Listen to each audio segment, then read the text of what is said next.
말씀입니다. 우리는 그리스도 안에서 그의 은혜의 풍성함을 따라 그의 은혜로 말미암아 속량 곧 죄 사함을 받았느니라. 아멘. 너무 짧기 때문에 같이 한번 읽어볼까요? 시작. 우리는 그리스도 안에서 그의 은혜의 풍성함을 따라 그의 피로 말미암아 속량 곧 죄 사함을 받았느니라. 아멘. 우리가 이전에 우리 선택과 관련해서 그 선택은 하나님의 복이다.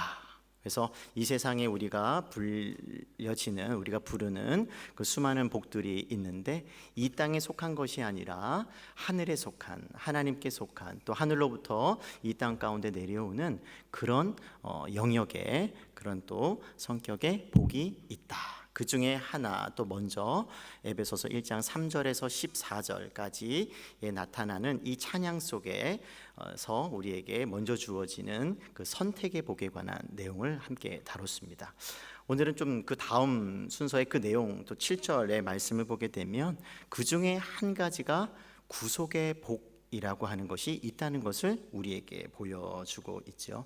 선택 또는 예정이라고 하는 것은 하나님의 영원하신 작정, 계획, 뜻과 관련되어 있는 것이라고 한다면, 오늘 우리가 다루게 될 이 구속이라고 하는 것은, 또는 우리가 구원과 또 이렇게 거의 동의어로 사용되는 단어인데요, 이것은 하나님께서 영원 전부터 가지고 계셨던 그 계획과 그 뜻을 실제적으로 이루시는, 그와 같은 실질적인 행동을 나타낸다고 우리가 할 수가 있을 것입니다. 그래서 하나님께서 뭔가를 일을 하실 때 성경에 보게 되면은요, 먼저 계획을 하셔요.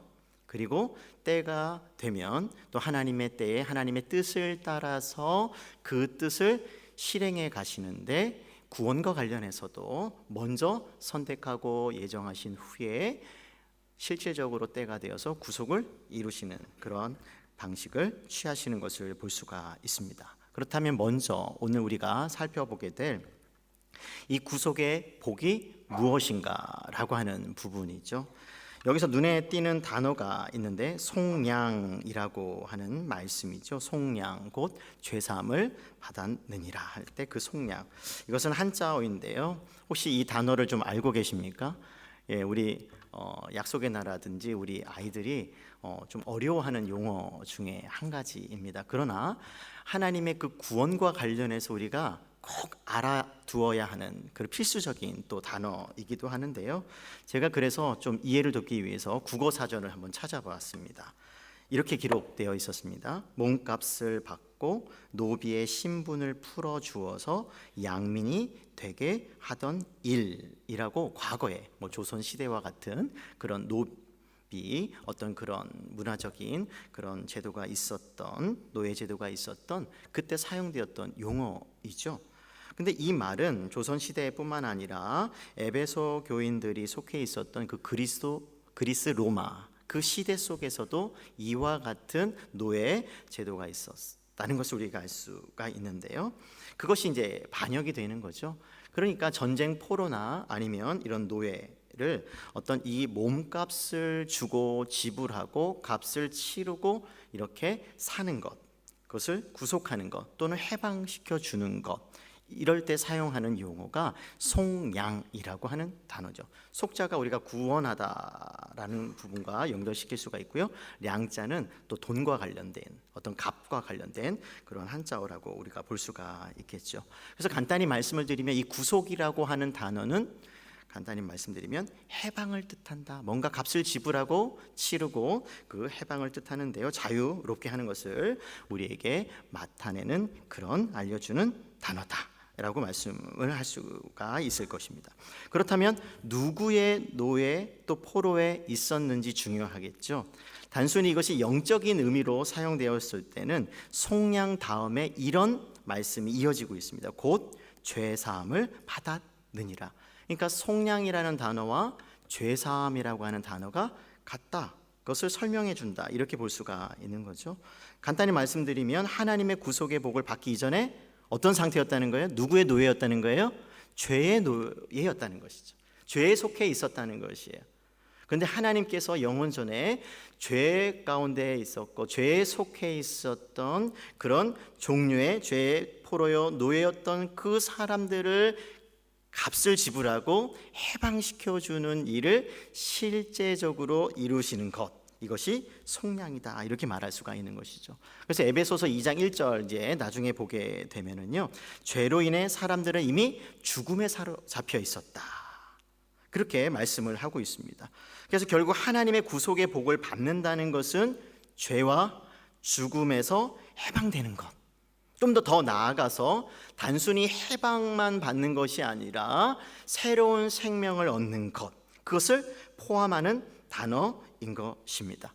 그래서 우리가 잘 알고 있는 성경 구절 중에 하나가 로마서 8장 2절 말씀인데요, 이렇게 기록되어 있어요. 이는 그리스도 예수 안에 있는 생명의 성령의 법이 죄와 사망의 법에서 너를 해방하였습니다.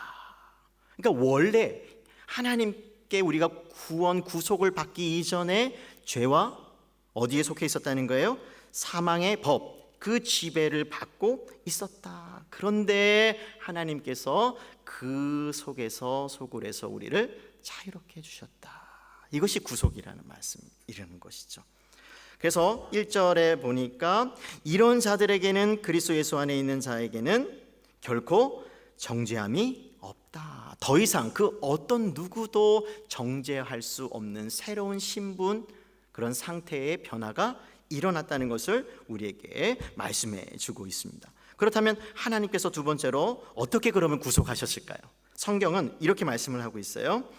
예수님을 통해서 구속하셨다라고 말씀하고 있어요. 말씀 보니까 그의 피로 말미암아. 그가 누구이겠습니까? 예수님께서 우리가 십자가에서 흘리신 그 피로 말미암아 우리가 구속을 받았다는 것을 알 수가 있죠. 구속하는 수단으로 예수님의 그 피, 희생을 나타내죠. 그 희생을 통해서 우리가 구속을 받았다는 것을 알 수가 있습니다. 피는 여기서 두 가지를 우리에게 가르쳐 주고 있어요. 첫 번째는 피는 죽어야지만이 흘릴 수 있는 것, 죽음을 나타내고요. 또 다른 것은 이 죽음이 그냥 보통 일반적인 사람의 죽음이 아니라 다른 사람을 대신하는, 대속하는 그런 종류의 흘리신 피에 속하기 때문에 새로운 생명을 얻는다는 의미를 동시에 포함하고 있는 단어예요. 그러니까 예수님께서 단순히 죽어주시는 것이 아니라 그 죽음은 또 다른 생명을 얻기 위한 희생적 죽음이라고 하는 사실을 동시에 포함하는 단어라고 하는 것이죠. 그래서 예수님의 그 흘리신 피를 통해서 우리가 새로운 생명을 얻게 되었습니다 라고 성경은 우리에게 말씀해 주시는 것이에요. 그렇다면 이렇게 예수님께서 흘리신 피의 가치는 얼마나 될까요? 혹시 알고 계세요? 우리가 예수님의 피로 말미암아 그 희생으로 말미암아 우리가 구원을 받았습니다라고 우리가 정말 입술로 고백하고 있어요. 그런데 그것을 값으로 따지자면, 한번 값을 한번 매겨보자면 얼마만큼의 가치를 할까? 어느 정도라고 생각을 하세요? 친절하게 성경은 베드로전서 1장 18절과 19절의 말씀을 보게 되면 그 피가 얼마만큼의 가치를 하는지 우리에게 가르쳐주고 있어요. 한번 볼까요? 너희가 알거니와 너희 조상이 물려준 헛된 행실에서 대속함을 받은 것은 은이나 금같이 없어질 것으로 된 것이 아니요 오직 흠없고 점없는 어린 양 같은 그리스도의 어떤 피로요? 보배로운 피로 된 것이니라. 보배, 혹시 보배라는 말 아세요? 보물. 이 세상에서 모든 사람들이 너무나 값진 그런 보석, 보물. 그런데 예수님께서 흘리신 그 피는 이 세상에서 매길 수 없는 가치 있는 어떤 보배로운 그런 피라고 우리에게 말씀해 주고 있는 것이죠. 그러니까 예수님께서 흘리시는 그 피가 얼마나 가치 있는가, 그것을 우리에게 보여주는 것이죠. 그러면 과거에 우리가 레위기를 통해서 우리가 제사제도라는 것이 있는데 그것을 통해서 구원을 받고 죄 용서함도 받는 그런 제사제도를 하나님께서 주셨어요. 그때 흘린 피는 그러면 어떻게 되는 것인가? 완전하게 온전하게 인간의 죄를 씻을 수 없는 한계를 가진 그런 희생이었다는 것을 히브리서 10장 4절은 이렇게 말씀하고 있습니다. 황소와 염소의 피가 능히 죄를 없애하지 못함이라.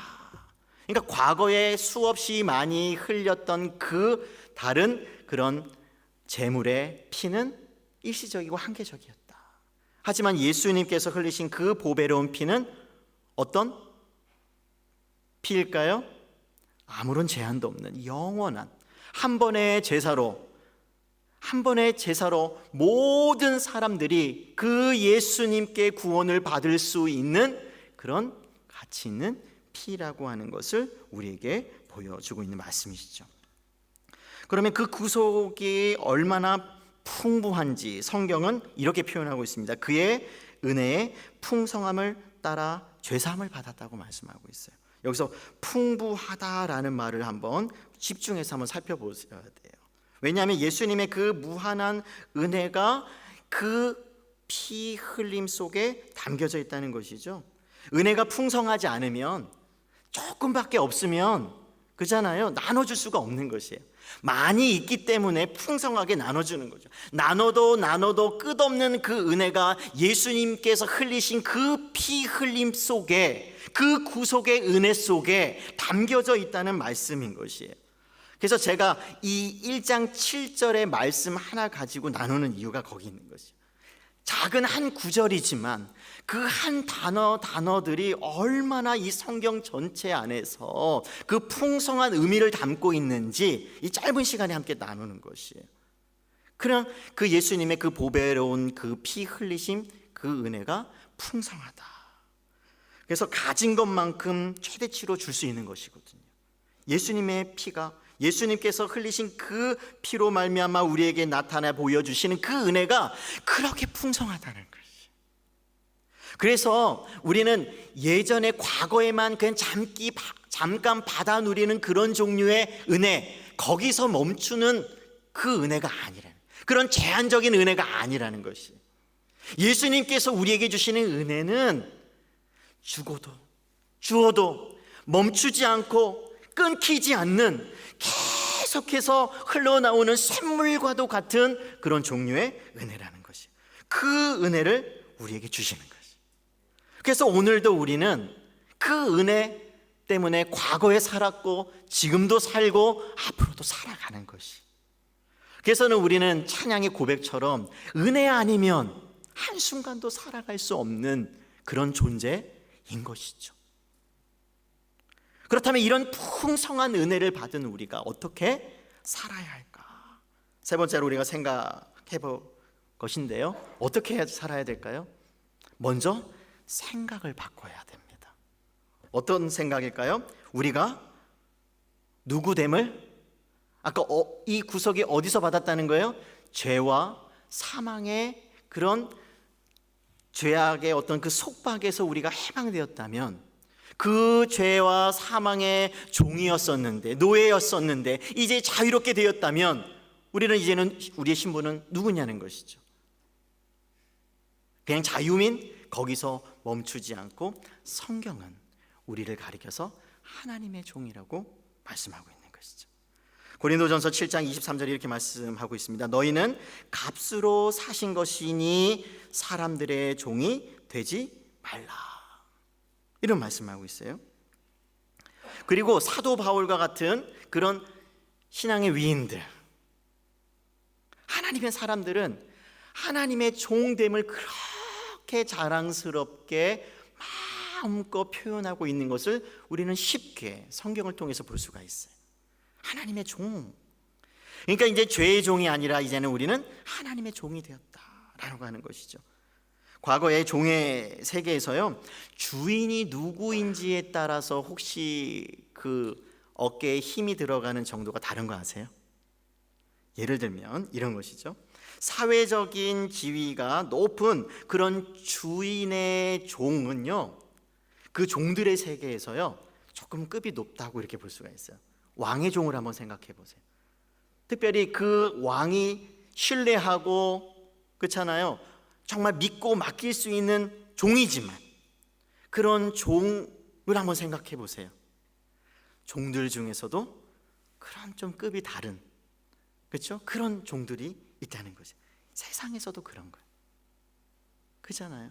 대통령의 보좌관만 돼도 어마어마한 지위를 누리잖아요. 영광을 누리잖아요. 하물며 그러할진데 신의 종이라니, 하나님의 종이 된다는 것, 얼마나 명예스러운 일이고 영광스러운 일일까. 그래서 먼저 우리는 어떤 생각을 가져야 되냐면, 우리가 하나님의 종 되었다는 사실을 자랑스러워해야 한다는 것이. 여러분 어떠세요? 자랑스러우신가요? 아니면 아이고 힘들어, 그것이 너무 부담스럽고 족쇄로 여기며 또 껄끄럽게 혹시 생각하고 있지는 않은가요? 만약에 그것이 아니라면 우리는 어떻게 살아야 할까? 하나님의 종됨을 자랑스러워하며 하나님을 모시고 있다는 것 자체를 기뻐하며 성경에서 우리에게 가르쳐 주시는 대로 오직 하나님께 영광을 돌리는 삶을 살아야 하는 것이죠. 고린도전서 6장 19절과 20절입니다. 우리 같이 한번 읽어볼까요? 시작. 너희 몸은 너희가 하나님께로부터 받은 바 너희 가운데 계신 성령의 전인 줄을 알지 못하느냐? 너희는 너희 자신의 것이 아니라 값으로 산 것이 되었으니 그런즉 너희 몸으로 하나님께 영광을 돌리라. 아멘. 값으로 사셨다는 거예요. 우리를 예수님과 맞바꿨다는 거예요. 예전에 이런 좀 시도가 있었어요. 인간의 몸을 물질적인 값으로 매긴다면 얼마일까? 혹시 그런 거 보셨죠? 굉장히 물질적인 것으로 따지자면 얼마 안 되는데 영적인 차원에서 보면은 어마어마하다는 거예요. 우리는 어떤 값일까요? 얼마 주고 죄와 사망에서 우리가 해방되었다고요? 우리는 예수님. 우리가 예수님을 얼마만큼 보배롭게 생각하는지에 따라서 우리의 가치가 달라진다는 것이. 이 세상에서는요, 이 세상에서 우리를 판단할 때는요, 재산이 얼마인지, 부동산이 얼마 있는지, 자동차의 그 값이 얼마인지, 그런 물질적인 것으로 우리의 높고 낮음, 또 어떤 직업을 갖고 있는지 그에 따라서 우리가 평가돼요. 가치가 매겨지는 거예요. 하지만 하나님께서는 다르게 보신다. 우리는 모두 똑같이 예수님 값으로 보신다는 거예요. 신분의 높고 낮음, 물질의 많이 가짐과 적게 가짐, 그런 모든 것을 뛰어넘어서 우리를 동일하게 예수님 값으로 보시는 하나님. 이처럼 우리가 예수님 값으로서 하나님께 영광을 돌리기 위해서는 두 가지를 기억해야 할 것입니다. 첫 번째로는요, 우리는 두 주인을 섬길 수 없다는 예수님의 가르침을 기억해야만 할 것입니다. 마태복음 6장 24절인데요. 한 사람이 두 주인을 섬기지 못할 것이니 혹 이를 미워하고 저를 사랑하거나 혹 이를 중히 여기고 저를 경히 여김이라. 너희가 하나님과 재물을 겸하여 섬기지 못하느니라. 하나님께 영광 돌리는 삶, 우리가 참된 구속을 받은 하나님의 종 되는 삶이라고 한다는 것은 오직 하나님만 섬기는 그런 자들이어야 된다는 것을 우리에게 말씀해 주고 계시는 거예요. 그래서 우리 하늘의 교회 우리 성도님들은 하나님만 섬기는 복된 종이 되시기를 주님의 이름으로 축복합니다. 두 번째로, 주인이신 주님께서 다시 오실 그때까지 충성스러운 종으로 이 세상을 우리는 살아가야 한다는 것을 기억해야만 하는 것이죠.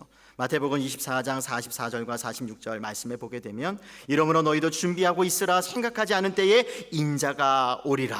충성되고 지혜 있는 종이 되어라고 하는 것이죠.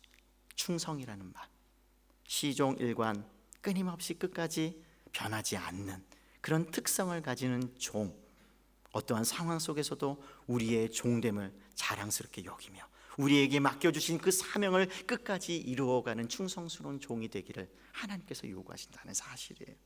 우리 주님께서 다시 오실 때까지 어떤 상황에도 이와 같은 종의 길을 꿋꿋하게 걸어가시는 충성스러운 종이 되시기를 주님의 이름으로 축복합니다. 아멘. 함께 기도하겠습니다. 하나님